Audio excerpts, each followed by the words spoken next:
जय श्री राम। सर्वे हिंदू भाइयों ने मारा नमस्कार।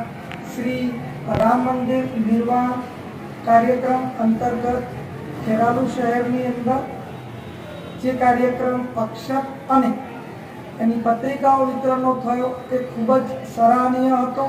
તેમાં લગભગ દરેક સમાજના હિન્દુ બંધુઓ જોડાયા।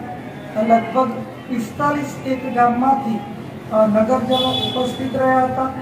તારીખ 24/12/2023 ને રવિવારના દિવસે શ્રી અંબાજી માતાના પ્રટાંગણની અંદર ખેરાલુ તાલુકાના 45 ગામના હિન્દુ બંધુઓ આવ્યા અને વિધિવત રીતે બ્રાહ્મણશ્રીઓના આશીર્વાદ અને એના યજ્ઞની વિધિ પ્રમાણે જે અક્ષત હતા એ અક્ષતનું પૂજન થયું અને પૂજન વિધિ બાદ અહીંથી લગભગ 12 વાગ્યા સુધીમાં 45 ગામોની અંદર એ અક્ષત પહોંચ્યા અને એની પધરામણી નિમિત્તે વાજતે ગાજતે એમના ગામના હિન્દુ મંદિરની અંદર અક્ષતનું સ્થાપન થયું।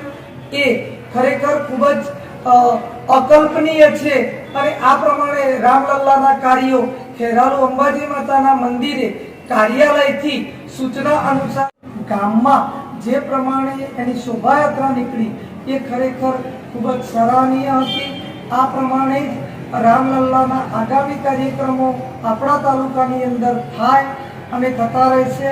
અમને વિશ્વાસ છે કે તમામ હિન્દુ વર્ગ આની અંદર જોડાઈ અને આ કાર્ય સુખ સંપન્ન રીતે પૂર્ણ કરશે અને 22મી જાન્યુઆરીના રોજ સમગ્ર ભારત દેશની અંદર દિવાળી જેવો માહોલ અવશ્ય ઊભો થવાનો જ છે। એમાં કંઈ શંકાને સ્થાન નથી। જય શ્રી રામ, જય શ્રી રામ, જય શ્રી રામ।